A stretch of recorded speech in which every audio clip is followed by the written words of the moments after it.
السلام عليكم ورحمة الله وبركاته. وعليكم السلام ورحمة الله وبركاته. الحمد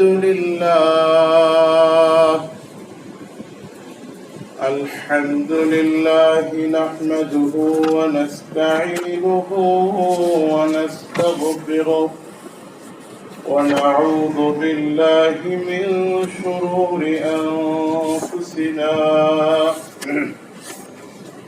ومن سيئات أعمالنا. من يهده الله فلا مضل له ومن يضلله فلا هادي له. ونشهد أن لا إله إلا الله وحده لا شريك له. ونشهد أن سيدنا وسندنا وحبيبنا وطبيب قلوبنا ومولانا محمدا عبده ورسوله أرسله بالحق بشيرا ونذيرا وداعيا إلى الله بإذنه وسراجا منيرا. أعوذ بالله من الشيطان الرجيم. بسم الله الرحمن الرحيم. وأمر أهلك بالصلاة واصطبر عليها لا نسألك رزقا نحن نرزقك والعاقبة للتقوى. وقال النبي صلى الله عليه وسلم: من حافظ على الصلوات أكرمه الله تعالى ب5 خصال إلى آخر الحديث، أو كما قال النبي صلى الله عليه وسلم. الحمد لله.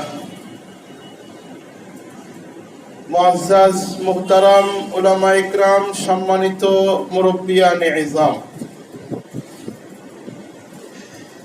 প্রিয় এলাকাবাসী, সম্মানিত ইমানদার মুসলমান ভাইরা আমার,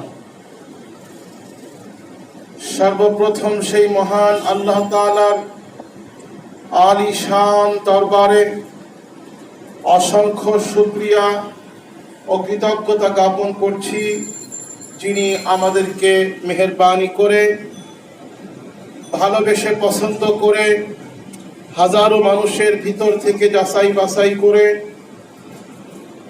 আল্লাহ তাআলার সবচাইতে পছন্দনীয় জায়গা আল্লাহর ঘর মসজিদে পবিত্র কোরআনুল কারীমের আলোচনার মজলিসে, হাদিসের আলোচনার মজলিসে তথা জান্নাতের বাগানে আমাদেরকে আসার এবং কিছুক্ষণ বসার তৌফিক দান করেছেন।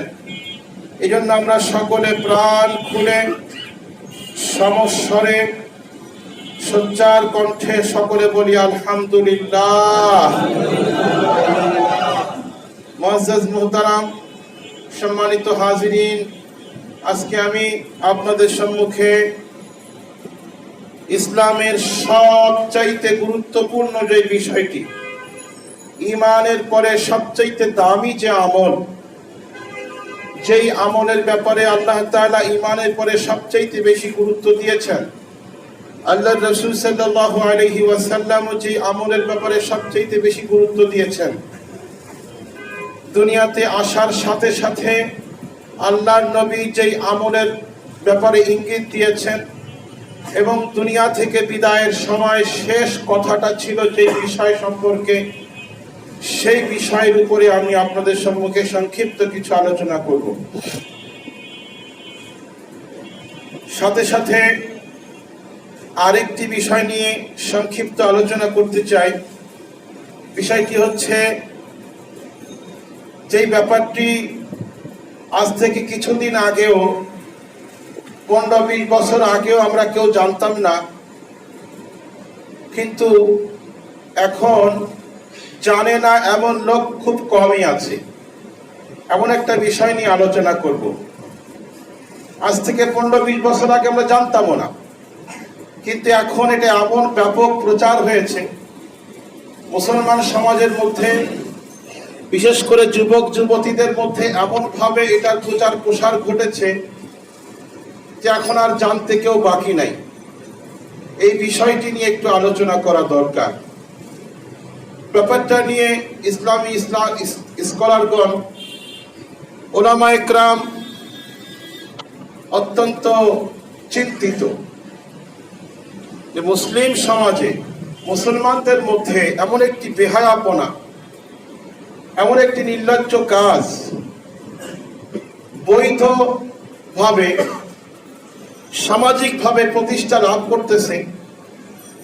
বিধর্মীরা এটাকে খুব কৌশলে মুসলমানদের সমাজে প্রতিষ্ঠিত করার, কায়েম করার চেষ্টা চালিয়ে যাচ্ছে এবং অনেকটা সফলও হয়ে গেছে। এই জন্য এই বিষয় নিয়ে একটু আলোচনা হওয়া দরকার। বিষয়টি কি আপনাদের অনেকের হয়তো বুঝে আসছে? বুঝে থাকলে বলুন তো বিষয়টা কি। এই যে 14ই ফেব্রুয়ারি, আজকে 12ই ফেব্রুয়ারি, আর 2 দিন পরেই সেই দিনটি আসতেছে, যেটা আমরা আগে জানতাম না। যারা এখানে বয়স্ক মুরব্বী আছেন তারা হয়তো ছোটবেলায় তো শরীরই নাই। কথা ঠিক বলছি না ভুল বলছি, কি বলেন? আমি তো শুনি নাই। আজ থেকে 10-15-20 বছর আগে তো আমি জানতামই না বিষয়টা, কিন্তু এখন জানে না এমন কেউ নাই। এই বিষয়টা নিয়ে একটু আলোচনা হওয়া দরকার। যুবক ভাইরা, কিশোর ভাইরা, আমি হাত জোর করে বলি, আমরা এর থেকে বিরত থাকবো। রাজি আছেন ইনশাআল্লাহ? কি বলেন? এই 14ই ফেব্রুয়ারি ভ্যালেন্টাইন ডে, যাকে বাংলায় বলে ভালোবাসা দিবস, এটা মুসলমানদের কালচার নয়, এটা মুসলমানদের আদর্শ নয়। আমি এই বিষয় নিয়ে বিস্তারিত অল্প সময়ের মধ্যে কিছু আলোচনা করবো ইনশাআল্লাহ। এটা কোত্থেকে আসলো? এটা মূলত পৌত্তলিক ও খ্রিস্টানদের একটা ধর্মীয় উৎসব। এটাকে তারা একটু রংচং লাগিয়ে, তারা একটু পরিবর্ধন করে এটাকে মুসলিম সমাজে সারা বিশ্বব্যাপী এটাকে চালিয়ে দেওয়ার চেষ্টা করছে। তাদের ধর্মীয় বিষয়টাকে প্রতিষ্ঠিত করার একটা অপচেষ্টা তারা করছে, যার কুফল কতটা খারাপ, যার ফলাফল কতটা ভয়াবহ একটু আলোচনা করলে বুঝতে পারবেন।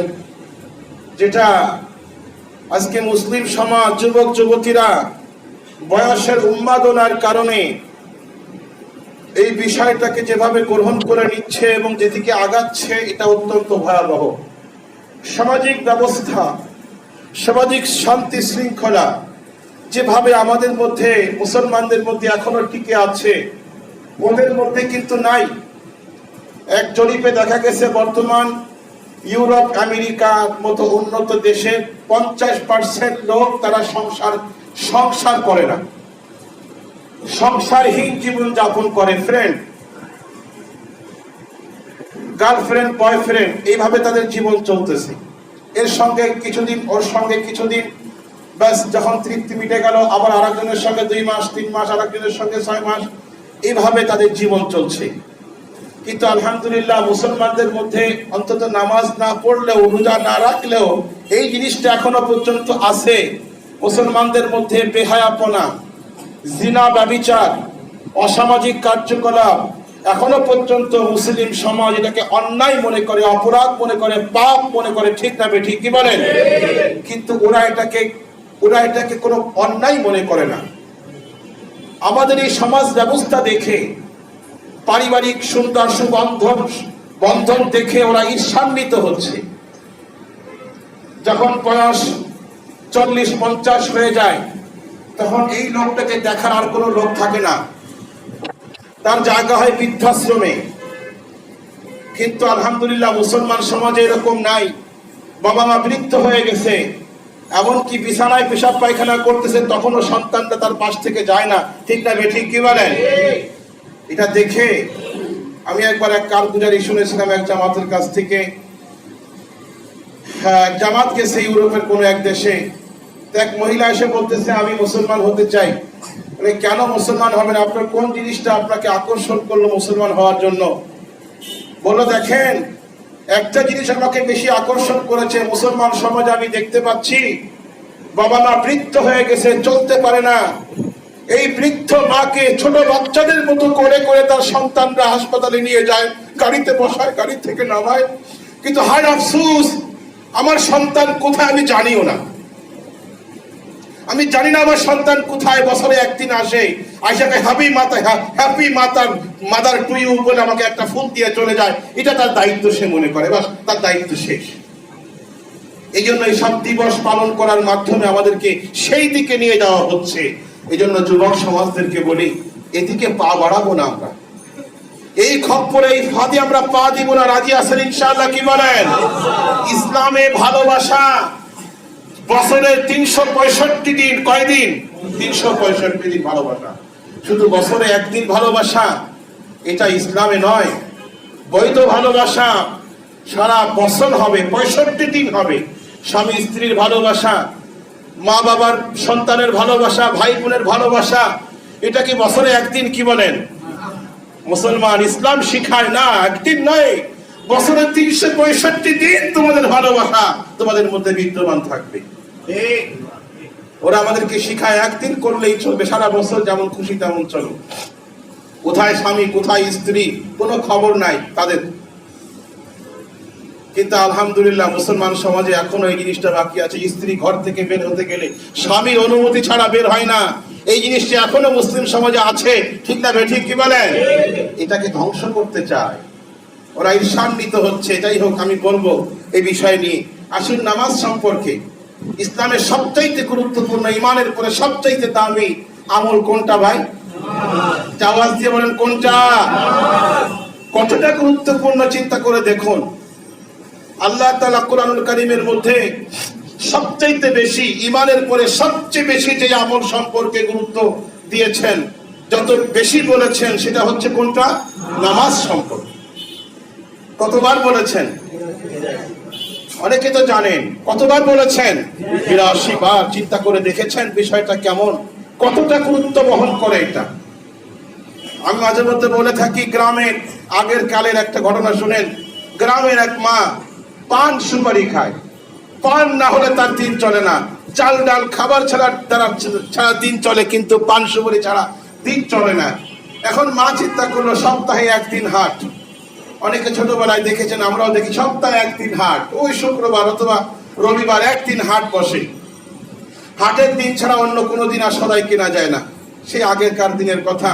এখন মা একদিন আগের থেকে সন্তানকে বলা শুরু করেছে, বাবা কালকে তো হাটবার, আমার জন্য পান সুপারি আনতে কিন্তু ভুলো না। তো মা সন্তান বলছে ঠিক আছে মা। তা আবার কতক্ষণ ঘোরান দিয়ে এসে আবার কয়, বাবা পান সুপারির কথা মনে আছে তো? হ্যাঁ মা মনে আছে। এবার হাটবারের দিন সকাল থেকে আবার মা বলা শুরু করছে। ঘুম থেকে উঠেই মা বলতেছে, বৃদ্ধ মা বারবার বলতেছে, বাবা রে বাজার, আমার পান সুপারি আনতে কিন্তু ভুলো না, আজকে হাটবারের দিন, একটা সপ্তাহ আমার চলতে হবে পান সুপারি দিয়া। ঠিক আছে মা। এবার সন্তান যখন গোসল করতে যায়, হাটে যাওয়ার জন্য গোসল করতে যাচ্ছে, তখন ডাক দিয়ে কয়, বাজার মনে আছে তো পান সুপারি? কয় হ্যাঁ মা মনে আছে। এবার আবার খাইতে বসছে, কয় বাবা পান সুপারির কথা মনে আছে? আছে। এবার যখন সদাই করার জন্য ব্যাগটা হাতে নিয়ে যখন বাজার রওনা করছে, এখন মা আবার পিছন থেকে বলছে, বাজার আমি কিন্তু আবার মনে করাই দিলাম, পান সুপারি আনতে কিন্তু ভুলো না। কয় ঠিক আছে মা। এখন পিছন দিক থেকে মা দাঁড়ায় আছে, আর সন্তান যাচ্ছে, অনেক দূর চলে গেছে। এখন আবার পিছন দিকে একবার যখন তাকাইছে, দেখে মাও তাকায় আছে। মা এবার হাতে ইশারা করে বলতেছে, কি বলতেছে বলেন? কি বলছে? 1 নম্বরে পান, 2 নম্বরে সুপারি। কতবার মনে করাই দিছে। এখন এই সন্তান বাজারে গিয়া চাউল ডাউল পেঁয়াজ রসুন আদা আলু, তারপরে সন্তানের জন্য, নিজের ছেলে মেয়ের জন্য জুতা, জামা কাপড়, স্ত্রীর জন্য যা টুকটাক কিনা সবকিছু কিনছে, কিন্তু পান কিনতে ভুলে গেছে, পান সুপারি কিনতে ভুলে গেছে। এখন বলেন মা কেমন কষ্ট পাবে যখন সে বাড়িতে আসবে, আসার পরে বলতে বাজার প্রথমেই জিজ্ঞাসা করছো আব্বা পান সুপারি আনছো? মা পান আনতে তো ভুলে গেছি। এখন মা চোখের পানি ছাড়িয়ে দিয়া বলতেছে ব্যাগটা খুলে দেখে, ব্যাগটা আগে খুলে চেক করছে সত্যি কি ভুলে গেছে না আমার সঙ্গে একটু মস্কারি করতেছে। এবার ব্যাগটা খুলে দেখে সব কিছু আনছে, একটাও ভুলে নাই। স্ত্রীর জিনিসপত্র আনতে সে ভুলে নাই, সন্তানের জুতা কিনতে ভুলে নাই, চাল ডাল কিনতে ভুলে নাই, কিন্তু সে আমার পান সুপারি কিনতে ভুলে গেছে। চোখের পানি ছাড়িয়ে দিয়ে বলল, ও বাজান তোমাকে এতবার বললাম, একদিন আগ থেকে আমি বলা শুরু করলাম তুমি সবকিছু আনতে ভুলো নাই, আমার পান সুপারি শুধু তুমি ভুলে গেলা। বলেন মা কেমন কষ্ট পাবে। আমার আল্লাহ একবার দুইবার নয়, 5 বার 10 বার নয়, 50 60 নয়, কতবার? 82 বার বলছে বান্দা নামাজ নামাজ নামাজ। ও বান্দা নামাজ কায়েম করতে ভুলো না, কিন্তু নামাজ নিয়ে আসতে ভুলো না, নামাজ ছাড়া কিন্তু আমার কাছে তোমার কোনো জায়গা নাই, এরকম বারবার বলছে। বলার পরে যদি আমি নামাজ ছাড়া গাড়ি একটা নিয়ে গেছি, নামাজ নাই তার মধ্যে, আল্লাহ বলবেন আমার বান্দা দুনিয়াতে কিছুই ভুললা না, বিয়ে শাদী করতে ভুলো নাই, সন্তান লালন পালন করতে ভুলো নাই, ব্যবসা বাণিজ্যের মধ্যে ভুল হয় নাই, চাকরির মধ্যে ভুল হয় নাই, দুনিয়ার ডিগ্রি অর্জন করতে ভুল হয় নাই। আমার নামাজ আমি এতবার বললাম, তারপরে তুমি কি করে নামাজ বাদ দিয়ে নামাজ ছাড়া আমার কাছে কিভাবে আসলে? কোন জবাব থাকবে কি বলেন? এর চেয়ে লজ্জা শরম সেই দিন আল্লাহর সামনে আমার ভাইরা আর কিছু থাকবে না। এই জন্য আমি বলি যারা নামাজ আমরা পড়ি না, যুবক ভাইরা আজ থেকে পাক্কা নিয়ত করেন যে নামাজ ছাড়া আমি আল্লাহর কাছে যাব না। রাজি আছেন ইনশাআল্লাহ? কি বলেন? পাক্কা নিয়ত, পাক্কা নিয়ত করেন। দেখেন আরেকটা কথা বলি আপনাদেরকে, সময় খুব অল্প, আরো কিছু কথা আছে, মসজিদ নিয়েও কিছু কথা বলবো আপনাদের সামনে। মসজিদের কিছু প্রয়োজন সমস্যা এগুলো আপনাদের সামনে তুলে ধরি, প্রতি সপ্তাহে তো ধরি, এই সপ্তাহে ইনশাআল্লাহ ধরবো, কারণ আমার তো বিপদ। গত সপ্তাহে বলছিলাম 4-5 লক্ষ টাকা লাগবে, টাকা হয়েছে মাত্র 2 লাখ, আরো 3 লাখ টাকা মাত্র না পাওয়ার জন্য খয়রাত করতে থাকতে হবে। কি বলেন আমার ভাইরা? রাগ করে না, যা করেন, আমি তো আমার জন্য চাই না, চাই তো আপনাদের জন্য। অতএব আমার উপর রাগ করবেন না, আমি বলতে থাকবো। আমি শেষের দিকে একটু বলবো, নামাজের কথা বলি একটু। দেখেন হাদিসের মধ্যে আছে আল্লাহ তাআলার সঙ্গে আমাদের সকলকে সাক্ষাৎ করতে হবে, এর মধ্যে কোনো ভুল আছে? কি বলেন? প্রত্যেকটা মানুষকে, সে মুসলিম হোক অমুসলিম হোক, আল্লাহর সঙ্গে তার দেখা হবেই, আল্লাহর কাছে তার যেতে হবে, দুনিয়ায় কেউ থাকতে পারবে না। এর মধ্যে কোনো ভুল আছে? কি বলেন? কোনো ভুল নাই, যেতে হবেই আপনাকে। যেমন একটা সন্তান মায়ের পেটে সে স্থায়িত্ব লাভ করতে পারে না, মায়ের পেটে সে চিরকাল থাকতে চাইলে থাকতে পারবে? কি বলেন? মায়ের পেটে থাকা যায় না, একটা নির্ধারিত সময় আসলে মায়ের পেট থেকে তাকে ডেলিভারি দুনিয়াতে আসতেই হয়। যদিও সন্তান এক সময় কিতাবের মধ্যে আছে মায়ের পেটে থাকতে থাকতে ওই জায়গার সঙ্গে একটা মহব্বত পয়দা হয়, সে আর দুনিয়াতে আসতে চায় না, এখানেই তো খুব ভালো আছি, সেইপে আছি, আমি যেতে চাই না, ফেরেশতা আমাকে অন্য জায়গায় নিও না। কিন্তু ফেরেশতা বলে তুমি এমন এক জগতে যাচ্ছ, এই জগতের চাইতে যে জগৎটা হাজার হাজার কোটি কোটি গুণ বড়, সেখানে একটা ফল হবে তোমার এই জগতের চাইতে বড়। তখন আমাদের বিশ্বাস হয় নাই। ফেরেশতা একটা ঘাট ধাক্কা মারছে, যখন আসতে চাইছিলাম না, মাথা মুচড়াইছি শুধু, না যাবো না, এখানেই ভালো আছি, মায়ের পেটে খুব ভালো আছি, অন্য জায়গায় যাবো না। তখন কিতাবের মধ্যে এরকম আসছে যে ফেরেশতারা কি করছে, ঘাটটা ধরে একটু ঘুরান মারছে। এই জন্য সন্তানের মাথা আসে আগে না পা আসে আগে? কি বলে? মাথা আসে আগে। কেন? ওই ফেরেশতা ঘাট ধরে ধাক্কা মারে, তখন মাথাটা আগে চলে আসে, সন্তান দুনিয়াতে চলে আসে। মেরে দোস্ত বুজুর্গ, সন্তান দুনিয়াতে আসতেই হয়, মায়ের পেটে স্থায়ীভাবে থাকা যায় না। কিন্তু দুনিয়াতে যখন সন্তান আসে 3টা অবস্থা নিয়ে আসে। কয়টা অবস্থা ভাই? একটু খেয়াল করে শুনবেন কথাগুলো বোঝার জন্য। কয়টা অবস্থা নিয়ে আসে? 1 নম্বর হচ্ছে সে হয়তো জীবিত আসবে, না হয় মৃত আসবে। যদি মৃত আসে, মায়ের কোলে আর তার জায়গা হয় না, মায়ের কোলে জায়গা হয় না, তার জায়গা হয় কোথায়? তাকে ব্যাস একটা কাপড়ের মধ্যে পেঁচাইয়া বা কিছুর মধ্যে পেঁচাইয়া তাকে মাটির মধ্যে পুঁতে রাখা হয় মায়ের কোলে। কখন দূর থেকে হয়তো একবার মা দেখে, কিন্তু কোলে আর কেউ নেয় না। মরা বাচ্চা কোলে নিয়ে কি লাভ? সবাই কান্নাকাটি করে, মন খারাপ করে, কিন্তু এই বাচ্চাকে কেউ আর কোলে নেয় না, আদর করে না, কারণ সে তো মরা আসছে। আর দ্বিতীয় হলো জীবিত আসলে দুইটা অবস্থা হবে। একটা হলো সে সুস্থ সবল অবস্থায় আসবে, অথবা অসুস্থ দুর্বল অবস্থায় আসবে। যদি সুস্থ অবস্থায় আসে তাহলে একরকম অবস্থা, আর অসুস্থ আসলে কি হয়? অসুস্থ যদি সে আসে, দুর্বল হয়, সঙ্গে সঙ্গে মা তাকে কোলে নিতে পারে না, আত্মীয় স্বজন তাকে কোলে নিতে পারে না, সে সঙ্গে সঙ্গে তাকে কোথায় নিয়ে যায়? ওই আইসিইউর মধ্যে নিয়ে যায়, শিশু ওয়ার্ডে নিয়ে যায়। ওখানে গিয়ে তাকে স্যালাইন দেয়, অ্যান্টিবায়োটিক, বিভিন্ন রকম চিকিৎসা ট্রিটমেন্ট দিয়া, ভালো করে সুই দিয়া খুসায়া ট্রিটমেন্ট কইরা সুস্থ বানাইয়া তারপরে মায়ের কোলে ফিরাই দেয়। কথা ঠিক না বেঠিক? কি বলেন? আর যেই বাচ্চাটা সুস্থ সবল অবস্থায় দুনিয়াতে আসে, ওই বাচ্চাটাকে মার কোলে দেয়, এ কোলে নেয়, ও কোলে নেয়, খালা, ফুপু, মামি, দাদি তার কোলে নিতে থাকে, আদর করে, কাপড় পরায়, এই করে সেই করে, আকিকা অনুষ্ঠান কত কিছু করে তাকে নিয়ে, কত আনন্দ ফুর্তি তাকে নিয়ে। মেরে দোস্ত বুজুর্গ, আমার আপনার অবস্থাও ঠিক এরকম হবে দুনিয়ার থেকে যাওয়ার পরে। হয় আমি মৃত অবস্থায় যাব, মৃত মানে কি? ইমানবিহীন অবস্থায়। ইমান ছাড়া যাওয়া মানে মরা, মৃত অবস্থায় যাওয়া।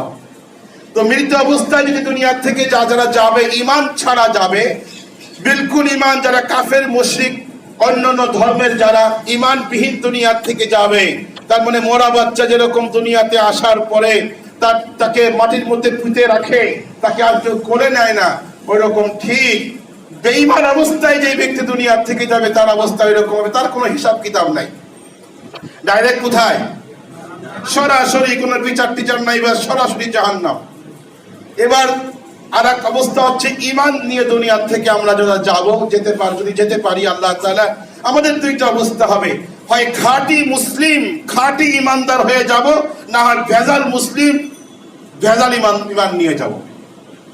100% ইমান নিয়ে যে ব্যক্তি যেতে পারবে তার হচ্ছে আদর যত্নের কোনো অভাব নাই। ফেরেশতারা কোলে নেবে, আদর করবে, তাকে ওয়েলকাম দিবে, স্বাগত জানাবে, কত সম্মান, কত ইজ্জত, পরম সম্মানের সাথে, ইজ্জতের সাথে তাকে জায়গায় জায়গায়, খাটিতে খাটিতে, কবরে তাকে জান্নাতের বিছানা বিছাই দিবে, হাসরের ময়দানে আরশে আজিমের নিচে তাকে জায়গা দিবে, পুলসিরাত বিদ্যুতের আকারে পার হবে, জান্নাতে চিরস্থায়ী ঠিকানা, সেখানে তার জন্য হুরেরা, হুরগেলমানরা শরবত নিয়ে দাঁড়িয়ে থাকবে। বলেন সুবহানাল্লাহ। এটা হচ্ছে খাঁটি ইমানদার, 100% ইমানদার যারা, তাদের জন্য। আর যাদের ইমানের মধ্যে একটু ভেজাল থাকবে, 8 আনা মুসলমান অথবা 4 আনা মুসলমান, 12 আনা মুসলমান, বাকিটুকু হচ্ছে ভেজাল, এই ভেজাল ঠিক করার জন্য হাসরের ময়দানে আল্লাহ তাআলা আগে একটু ট্রিটমেন্ট করবেন। কি দিয়ে ট্রিটমেন্ট করবেন? জাহান্নামের আগুনে দিয়া একটু কিছুক্ষণ পিটায়া পাটায়া, সুই দিয়া খুসায়া খাসায়া ট্রিটমেন্ট কইরা সুস্থ বানাইয়া তারপরে আল্লাহ তাআলা কোথায় পাঠাবেন? জান্নাতে পাঠাবেন। এখন আমার প্রশ্ন হচ্ছে, 100% খাঁটি মুসলমান, খাঁটি ইমান নিয়ে আমরা কবরে যাব, নাকি ভেজাল ইমান নিয়ে কবরে যাব? কি বলেন? আমরা খাঁটি মুসলমান হিসেবে 100% ইমান নিয়ে কবরে যাইতে রাজি আছেন? কোন কোন ভাই একটু হাত দেখান তো, ইনশাআল্লাহ। হাত নামান। তাহলে বোঝা গেল আমরা সবাই এখানে যারা আছি, সবাই আমরা খাঁটি ইমান নিয়ে 100% ইমানদার হয়ে, 16 আনা মুমিন মুসলমান হয়ে আমরা কবরে সকলে যেতে চাই। তার জন্য ব্যবস্থাটা কি, উপায়টা কি, পদ্ধতিটা কি? আল্লাহর রাসূল সেটা বলে দিয়েছেন। আমি সেই হাদিসটা এখন বললাম, এতক্ষণ পর্যন্ত হাদিসের আগের কথাগুলি বললাম, এখন বলতেছি হাদিসের কথা, খেয়াল করবেন।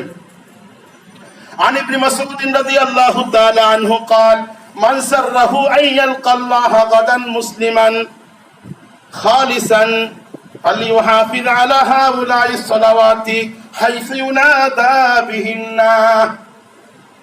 এই হাদিসের তরজমাটা একটু খেয়াল করবেন, তাহলে ইনশাআল্লাহ এই হাদিসের মধ্যে আল্লাহর রাসূল বলেছেন, ওই ব্যক্তি খাঁটি মুসলমান হিসেবে 100% 16 আনা মুসলমান হিসেবে আল্লাহর সামনে সাক্ষাৎ করতে পারবে। আন ইবনে মাসউদ, এই হাদিসটি বর্ণিত হয়েছে ইবনে মাসউদ রাদিয়াল্লাহু তাআলা আনহু থেকে। তিনি বলেন, মান সাররাহু, যেই ব্যক্তি এটা পছন্দ করে বা এই বিষয়ে আনন্দ বোধ করে যে সে আইয়াল আল্লাহ গাদান, আগামীকাল সে আল্লাহর সঙ্গে সাক্ষাৎ করবে। আগামীকাল বলতে কিয়ামতের দিন, পরকালে আর কি। যে ব্যক্তি পরকালে ইয়ালকা মানে সাক্ষাৎ করা, যে ব্যক্তি আল্লাহর সঙ্গে তার সাক্ষাৎটা হোক এরকম পছন্দ করে, মুসলিমান খালিসান, কি হিসেবে?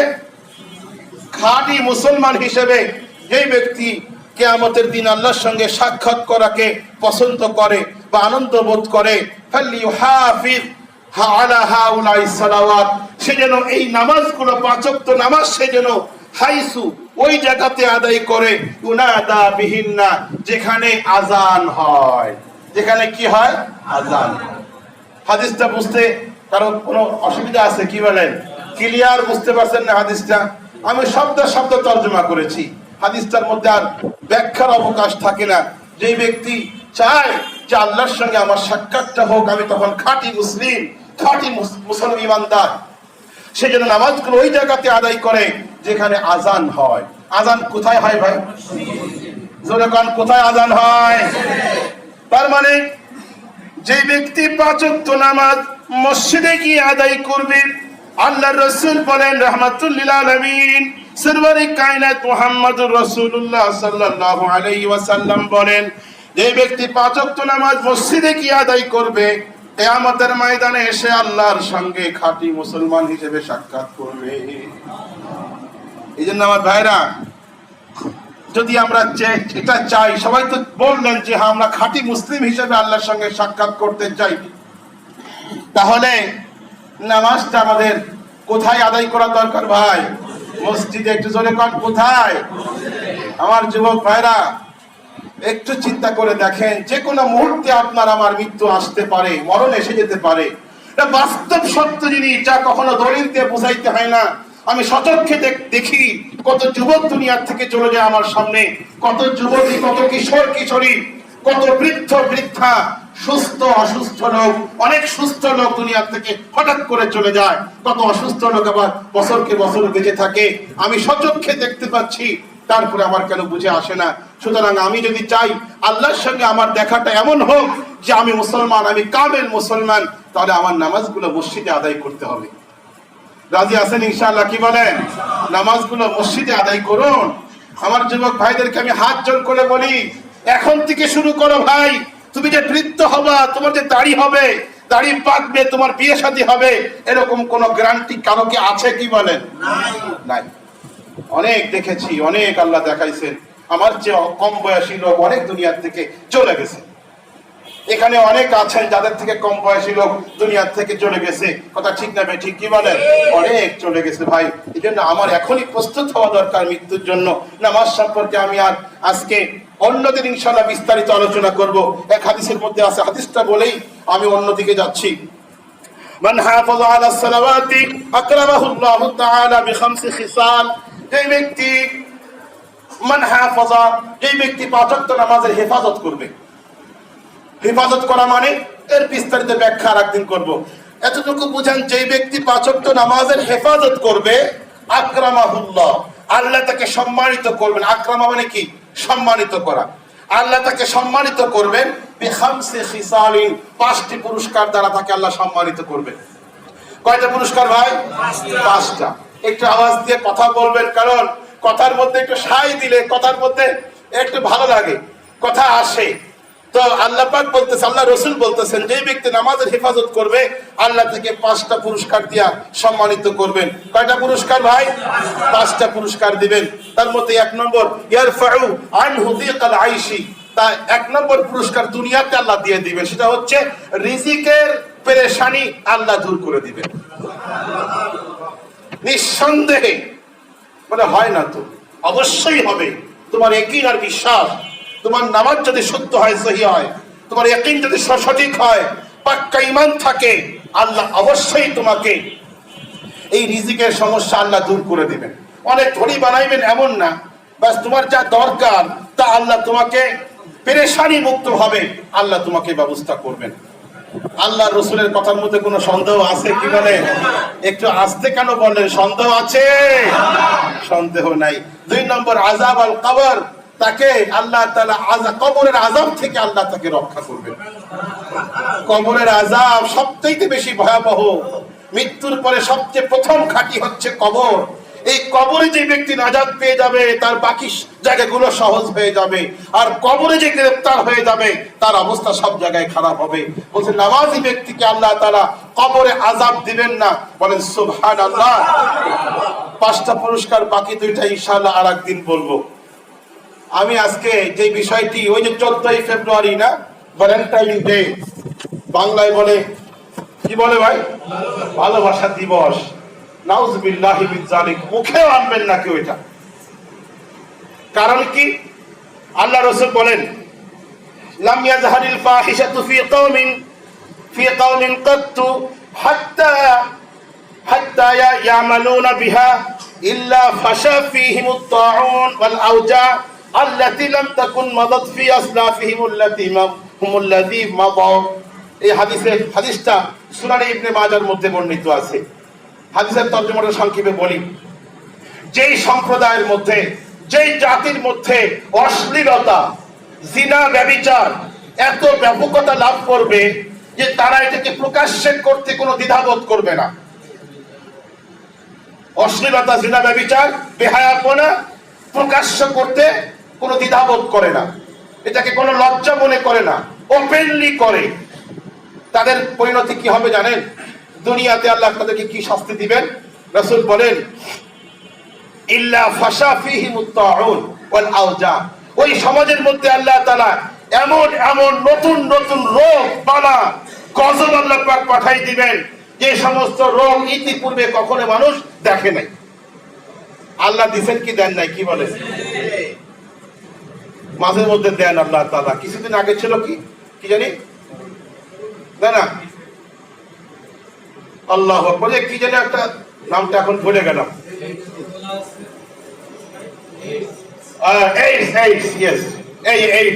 এইডস কিন্তু আমাদের দেশে হয় নাই আল্লাহর রহমতে। হয়েছিল কি বলেন? সামান্য, হয়তো বিদেশ থেকে তারা আসছিল, তারা হয়তো নিয়ে আসছে, কিন্তু আল্লাহর রহমতে আমাদের দেশের মানুষের মধ্যে এইডস খুব কমই পাওয়া গেছে, ধরার মধ্যে না। এইডসে কিন্তু ওরাই আক্রান্ত হয়েছে যারা সেক্সকে ওপেন মনে করে, এটাকে কোনো বিষয়ই মনে করে না, এটাকে লজ্জার বিষয় মনে করে না, অপরাধও মনে করে না। ওই সমাজের লোকদেরকে আল্লাহ পাক একবার এইডস দিয়া একটা পাকড়াও করছে। এখন আবার এমন একটা রোগ পাঠাই দিছে, ইতিপূর্বে জীবনেও কখনো আপনার নামও শুনেন নাই, দেখেনও নাই। এটার নাম কি বলে? এটার এই গজবটা এখনো চলতেছে। এটা কি? করোনা। তো আল্লাহ রাসূল বলে গেছেন যেই সমাজের লোকেরা জিনা, ব্যভিচার, অশ্লীলতাকে, পাপাচারকে যারা ওপেন মনে করে, এটাকে কোনো দোষ মনে করে না, লজ্জা মনে করে না, খোলামেলা করতে থাকে, ওই সমাজের মধ্যে, ওই কওমের মধ্যে আল্লাহ তাআলা এমন রোগ ব্যাধি পাঠিয়ে দেন যা ইতিপূর্বে কখনো মানুষ দেখে নাই, নামও শুনে নাই। আমার ভাইরা, ওরা তো এগুলো করে করে এখন পাকড়াও হয়ে যাচ্ছে। আমাদের সমাজে অন্তত পক্ষে এই জিনিসটা এখনো আছে। এই অশ্লীলতাকে মানুষ অপরাধ মনে করে, তাই না? খোলামেলা করে না, করে কোথায় কেউ গোপনে পার্কের মধ্যে গাছের আপনারে গিয়ে করে। কিন্তু ওপেন এখনো পর্যন্ত আমার দেশে মুসলিম সমাজে রাস্তাঘাটে এই সমস্ত অশ্লীলতা এখনো পর্যন্ত চলতেছে না। বলেন না আলহামদুলিল্লাহ। এটাকে বৈধ করার জন্য, সামাজিক ভাবে এটা যেন কেউ অবৈধ মনে না করে, লজ্জার মনে না করে, এই জন্যই এই ভ্যালেন্টাইন ডে চালু করতেছে, যেন মানুষ এটাকে বৈধ মনে করে। এই এখন দেখেন আপনাদের সমাজে অনেক লোক নামাজ পড়ে না, রোজা রাখে না, দুনিয়ার খারাপ কাজ করতেছে, কিন্তু যদি কখনো সে কোনো ব্যভিচার করে ফেলে, অসামাজিক কার্যক্রম করে, বা রাস্তার সামনে এখানে দাঁড়িয়ে অশ্লীলতা করে, এটা কিন্তু কেউ বরদাস্ত করবে? ঠিক না? ঠিক কি বলেন? সবাই তার প্রতিবাদ করে, মিয়া এখানে কি করো তুমি? বলে আমরা স্বামী স্ত্রী। হোক স্বামী স্ত্রী, ঘরে যাও। বলবে কি বলবে না? কি বলে? রাস্তার মধ্যে কেন? এই জিনিসটা এখন আমাদের সমাজে আছে বিধায় এই যে করোনা এত বড় বিশাল একটা মহামারী সারা বিশ্বকে নাড়া দিয়ে দিল, যেখানে লক্ষ লক্ষ মানুষ মারা গেল, কিন্তু আল্লাহ পাক আমাদেরকে, এই মুসলিম সমাজকে, মুসলমানদেরকে আল্লাহ তাআলা রক্ষা করছেন কি করেন নাই? কি বলে? জোরে কর না আলহামদুলিল্লাহ। যাও কিছু আসছে, এটা ওইখান থেকে আমদানি হয়েছে, ঠিক না? ঠিক কি বলে? ওই সব দেশের থেকে যারা আসছে ওরা এই বীজটা নিয়ে আসছে এই দেশে। কিন্তু আলহামদুলিল্লাহ মুসলিম সমাজে আল্লাহ পাক হেফাজত করবেন। তবে হ্যাঁ, ঝড় আসলে, তুফান আসলে কিছুটা তো এদিকে আসতেও পারে। আশপাশের আগুন লাগলে আশপাশের ঘর একটু ক্ষতিগ্রস্ত হয়, কিন্তু আল্লাহ তাআলা আমাদেরকে হেফাজত করতেছেন এখনো পর্যন্ত। কিন্তু এই ব্যভিচারকে, অশ্লীলতাকে যদি আমরা বৈধ বানায় ফেলি, সুতরাং অত্যন্ত ভয়াবহ পরিস্থিতি হবে। দেখেন, এই যে 14ই ফেব্রুয়ারি ইতিহাস বলি আপনাদেরকে, এই দিবসটা হচ্ছে একান্ত পৌত্তলিক ও খ্রিস্টানদের ধর্মীয় একটা উৎসব, ধর্মীয় একটা অনুষ্ঠান। এখন বিধর্মীদের কোন অনুষ্ঠানকে কেউ যদি সাপোর্ট করলো না, কিন্তু মনে মনে সাপোর্ট করলো, এটা কুফরি করলো। সে কি করলো? কুফরি করলো, ঈমান নষ্ট হয়ে যাবে। খবরদার। অনেকে ভাবতে পারেন যে ঠিক আছে, আমি অবৈধ কিছু করবো না, আমরা স্বামী স্ত্রী, একটু ফুল দিব, একটু মেসেজ পাঠাবো, একখান চিঠি দিব, এটা করলে কি হবে জানেন? বৈধ করলেন আপনি, কিন্তু আপনি যেহেতু ওইটাকে সাপোর্ট করলেন, সমর্থন করলেন মনের দিক থেকে, আপনি কুফরি করলেন, ঈমান নষ্ট হয়ে গেল। খবরদার, এই দিন এটা করবেন না। আত্মীয় স্বজনকে একটা মেসেজ পাঠাই, ভ্যালেন্টাইন ডে হ্যাপি করে একটা মেসেজ পাঠাইলেন, আপনি এই দিনটাকে সাপোর্ট করলেন, আপনি কুফরি করে ফেললেন, আপনার ঈমান নষ্ট হয়ে যাবে। খবরদার, এইটা যেন আমরা করব না। রাজি আছেন ইনশাআল্লাহ? কি বলেন? এবং প্লাস আমাদের আশপাশে যারা আছে, আমাদের বন্ধু বান্ধব, ছেলে মেয়ে, আমাদের আপন ভাই ভাতিজি যারা আছে, তাদেরকে আমরা একটু বুঝাবো। রাজি আছেন ইনশাআল্লাহ? কি বলেন? কেউ যেন এই ফাঁদে পা না দেয়, এই মুসলিম সমাজ যেন নষ্ট হইতে না পারে, সেজন্য আমরা সবাই চেষ্টা করব। রাজি আছেন ইনশাআল্লাহ? সর্বশেষ কথা বলি, এক হাদিসের মধ্যে আছে, হাদিসটি জামে সাগীর গ্রন্থের মধ্যে আছে। আল্লাহু আকবার। মান আহাব্বাল মাসজিদা আহাব্বাল্লাহু সুবহানাহু ওয়া তাআলা। যে ব্যক্তি মসজিদকে ভালোবাসবে, আল্লাহ রাসূল বলেন, যে ব্যক্তি মসজিদকে ভালোবাসবে, আল্লাহ তাআলা তাকে ভালোবাসবে। জোরে কোন সুবহানাল্লাহ। যে মসজিদকে ভালোবাসবে, আল্লাহ তাকে ভালোবাসবে। যে মসজিদকে মহব্বত করবে, আল্লাহ তাকে মহব্বত করবে। মসজিদের সঙ্গে যে শত্রুতা পোষণ করবে, আল্লাহ তার সঙ্গে শত্রুতা পোষণ করবে। এই জন্য যদি আমরা আল্লাহর ভালোবাসা পেতে চাই, তাহলে মসজিদকে ভালোবাসা। আল্লাহর ভালোবাসা পাওয়ার অনেক উপায় আছে, তার মধ্যে একটা অন্যতম সহজ উপায় হচ্ছে মসজিদকে ভালোবাসা। রাজি আছেন ইনশাআল্লাহ? মসজিদকে ভালোবাসবো তো ইনশাআল্লাহ? কি বলেন? মনে প্রাণে ভালোবাসবো। কিরকম ভালোবাসবো? আমার সন্তানকে আমি ভালোবাসি, আমার স্ত্রীকে ভালোবাসি। সন্তান অসুস্থ হয়ে গেলে টাকা পয়সা আমরা জোগাড় করি কি করি না? কি বলেন? না থাকলে ঋণ করি, না থাকলে জমি বিক্রি করি, না থাকলে অন্য কিছু বিক্রি করি, কিন্তু সন্তান অসুস্থ হয়েছে, তার টাকা আমার জোগাড় করতেই হবে। সন্তান তার স্কুলের বেতন দিতে হবে, টিউশনির বেতন দিতে হবে, যেমনি হোক টাকা আমি জোগাড় করি, অন্য থেকে যে হলেও আমি জোগাড় করে নিয়ে আসি, কারণ সন্তানকে ভালোবাসি। সুতরাং মসজিদকে যদি আপনি ভালোবাসেন, মসজিদের সমস্যাগুলো সমাধান করার জন্য আমাদেরকে চেষ্টা করতে হবে কি না? কি বলেন ভাইরা আমার? গত সপ্তাহে বলছিলাম যে 5 লক্ষ টাকার প্রয়োজন, আপনারা দিয়েছেন, অনেকে দিয়েছেন, 2 লক্ষ টাকার মতো হয়েছে। তার মধ্যে সম্মানিত সভাপতি সাহেব উনি দিয়েছেন 50,000, উনার ছেলেও 50,000, এই হলো 1 লাখ, আর বাকি সবাই মিলে 1 লাখের মতো হয়েছে। তো এখন আর একটা সুসংবাদ, বলি না, যে আর একটা সুসংবাদ হলো, আমাদের সম্মানিত সভাপতি সাহেব, যিনি বর্তমান কমিটি, উনার বোন এবং 3 ভাগ্নির কাছ থেকে উনি কম নসিহত করে, মসজিদের কথা বইলা বুঝাইয়া, উনাদের কাছ থেকে উনি 1 লক্ষ টাকা মসজিদ নির্মাণ কাজের জন্য নিয়ে আসছে। জোরে বলেন আলহামদুলিল্লাহ। আরো এক ভাই, এই জয়নাল টাওয়ারের আরিফ হোসেন ভাই, উনিও 10,000 টাকা মসজিদ নির্মাণ কাজের জন্য দিবেন। বলেন না আলহামদুলিল্লাহ।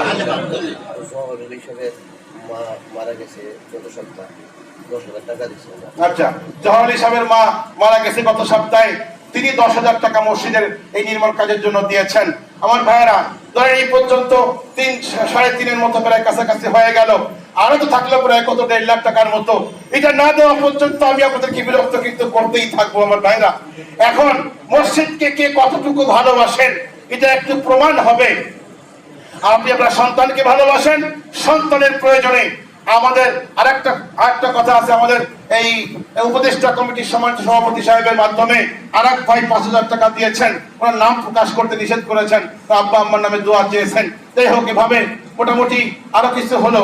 এখন যেটা বাকি আছে, এটার জন্য আমি আপনাদেরকে বিরক্ত করবো। ভাইরা, এটা আপনাদের মসজিদ, এটা আমি তো বাইরের থেকে আসি, আজকে আসি কালকে নাই।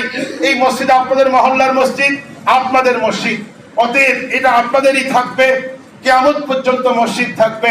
এই মসজিদকে যারা ভালোবাসেন, তারা একটি ভালোবাসার প্রমাণ দেন। কে কতটুকু পারবেন মসজিদের এই সমস্যাটাকে সমাধান করার জন্য, এই কাজটুকু সমাধান করার জন্য, একটু মেহেরবানি করে বলবেন। বলেন ভাই, গত সপ্তাহে 5-10 করে অনেকে দিয়েছেন। যে দোতলা, চারতলা, তিনতলা, চারতলায় খাতা আছে আমার ভাইরা, আমি প্রায় বরাবর দেখি নিচতলার লোকেরা এগিয়ে থাকে। তো আমি মনে করি দোতলায়, তিনতলায়, চারতলায় ওনাদেরকে আওয়াজ না দেওয়ার কারণে হয়তো ওনারা পিছনে থাকতেছেন। আমি আপনাদের কাছে তো হাত জোড় করে বলি, মসজিদকে ভালোবাসেন কিনা একটু প্রমাণ দেন। নিঃসন্দেহে আল্লাহ রাসূলের হাদিস সত্য, এর মধ্যে কোনো সন্দেহ নেই। সন্দেহ আছে কি বলেন? নবীজি বলতেছেন যে মসজিদকে ভালোবাসবে, আল্লাহ তাকে ভালোবাসবেন। একটু ভালোবাসার প্রমাণ দেই আমরা। মসজিদের সমস্যার সমাধানের জন্য 8.5 লক্ষ টাকার দরকার। 150 মানুষ 1000 টাকা করে দিলে 1.5 লাখ টাকা হয়ে যাবে আমার ভাইরা। একটু মেহেরবানি করে বলেন দেখি 1000 টাকা করে কোন কোন ভাই আজকে দিবেন ইনশাআল্লাহ? গত সপ্তাহে অনেকে দিয়েছেন, আজকে আবার একটু বলেন। সমাধান এখনো পর্যন্ত হয় নাই। যতক্ষণ সমাধান না হবে, যদি আপনার ছেলে সমাধান একবার ট্রিটমেন্ট করাইছেন, হয়তো পুরোপুরি সুস্থ হয় নাই, আবার তাকে টাকা দিবেন চিকিৎসা করানোর জন্য। আপনার মসজিদ সমাধান এখনো হয় নাই, আরো দরকার। বলেন ভাই ইনশাআল্লাহ, তাড়াতাড়ি করে বলেন, সময় নষ্ট করতে চাচ্ছি না। 1000 টাকা করে কোন কোন ভাই দিবেন? নগদে দেন অথবা নাম লেখাই দেন, পরে দিবেন। দোতলায়, তিনতলায় একটু আওয়াজ দেন ভাই। আলহামদুলিল্লাহ। আব্দুল আউয়াল ভাই আমাদের এই পার্শ্ববর্তী এই জয়নাল মার্কেট কমপ্লেক্সের বাসিন্দা জনাব আব্দুল আউয়াল ভাই, নিয়মিত মুসল্লি, উনি 1000 টাকা দিয়েছেন। আল্লাহ তাআলা এই দানকে কবুল করেন, সবাই কোন আমিন। ইয়াসিন ভাই দিয়েছেন 1000 টাকা, আল্লাহ পাক এই দানকে কবুল করেন, সবাই কোন আমিন। বলুন ভাই ইনশাআল্লাহ 1000 টাকা কোনো ব্যাপার না ভাই, ইনশাআল্লাহ আল্লাহ পাক আপনার কামাইয়ের মধ্যে বরকত দান করবেন ইনশাআল্লাহ। বলুন মসজিদকে ভালোবাসুন, আল্লাহ আপনাকে ভালোবাসবেন ইনশাআল্লাহ। উপরের থেকে বলেন ইনশাআল্লাহ। 500 টাকা দেওয়ার মতো কোনো ভাই থাকলেও বলেন ইনশাআল্লাহ। 500 টাকা দিবেন, আজকেই দিতে হবে তা না, আপনি ইনশাআল্লাহ পুরো সপ্তাহ ধরে, আগামী সপ্তাহে টাইলস কিনা হবে। আলহামদুলিল্লাহ, কেশিয়া সাহেব কিন্তু গত সপ্তাহে দিছে, আবার আজকে 5000 টাকা উনি দিতেছেন। সবাই একটু ধরে কর না আলহামদুলিল্লাহ। আর একটা কথা বলে শেষ করে দিচ্ছি, দেখেন আমাদের সম্মানিত সভাপতি সাহেব, উনি কিন্তু নিজের আত্মীয়-স্বজন থেকে, নিজের বোনের কাছ থেকে, ভাগ্নিদের কাছ থেকে চাইয়া বয়ান কইরা উনি 1 লক্ষ টাকা নিয়ে আসছেন। এই কাজটা তো আমরা সবাই করতে পারি কিনা, কি বলেন? আমার হয়তো তৌফিক নাই, বা আমার তৌফিক যা আছে আমি তাই দিয়েছি। এখন বাকিটা আমি আমার আত্মীয়-স্বজন, অনেকের ছেলে মেয়ে জামাই বিদেশে আছে, অনেকের আত্মীয়-স্বজন অন্য এলাকায় থাকে, কিন্তু তারা পয়সাওয়ালা, দেওয়ার মতো মন আছে। আপনি যদি একটু চেষ্টা করেন, একটু বুঝান, একটু বলেন যে আমাদের মসজিদের সমস্যা, কি টাকার দরকার, দেখবে যে অনেকে রাজি হয়ে যাবে। তো আপনি কিন্তু পুরোপুরি সওয়াব পেয়ে যাবেন।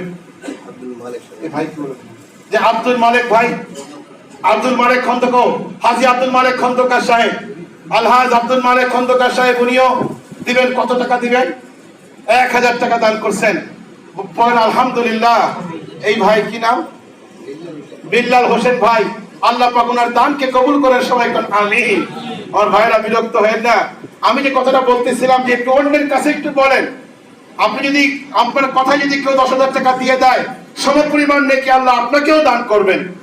এক হাদিসের মধ্যে আছে, 1 রুটির বিনিময়ে আল্লাহ পাক 3 ব্যক্তির নাজাতের ব্যবস্থা করবেন। এক হলো যে মালিক, 2 যে গোলামটা, যেই চাকর রুটি আগায় দিয়ে আসলো, আর যে রুটি পাকাইলো, জজমিয়া 1000 টাকা, আর যে রুটি রান্না করলো, পাকাইলো, 3 ব্যক্তিকে আল্লাহ নাজাতের ব্যবস্থা করবেন। তো আপনি যদি চেয়ে আনেন, তো যে দিলে সেও সব পাবে। আপনি চাইয়া নিয়ে আসছি কে? আমিনুল ইসলাম। আমিনুল ইসলাম, আচ্ছা আমিনুল ইসলাম ভাই 5000 টাকা দিচ্ছেন মসজিদ নির্মাণের জন্য, নির্মাণ কাজের জন্য। আল্লাহ পাক এই দানকে কবুল করেন, সবাই কোন আমিন। আমিনুল ইসলাম ভাইকে আল্লাহ পাক নেক হায়াত দান করেন, সবাই কোন আমিন। বলুন ভাই, জলদি বলেন ইনশাআল্লাহ। আর সবচেয়ে বড় দোয়াটা বাকি রয়েছে না, সভাপতি সাহেব যাদের কাছ থেকে, ওনার ভাগ্নি এবং বোনেদের কাছ থেকে যে 1 লক্ষ টাকা কালেকশন করলেন, এই 1 লক্ষ টাকা যারা দান করলেন মসজিদ নির্মাণের কাজের জন্য, আল্লাহ তাআলা যেন এই দানকে কবুল করেন, সবাই কোন আমিন। আল্লাহ নেক হায়াত দান করেন, সবাই কোন আমিন। কামাই রোজগারের মধ্যে বরকত দান করেন, সবাই কোন আমিন। আমাদের এই উপদেষ্টা কমিটির সভাপতি সাহেবও 5000 টাকা এক জায়গা থেকে এনেছেন। এক ভাই, ও নাম প্রকাশ করতে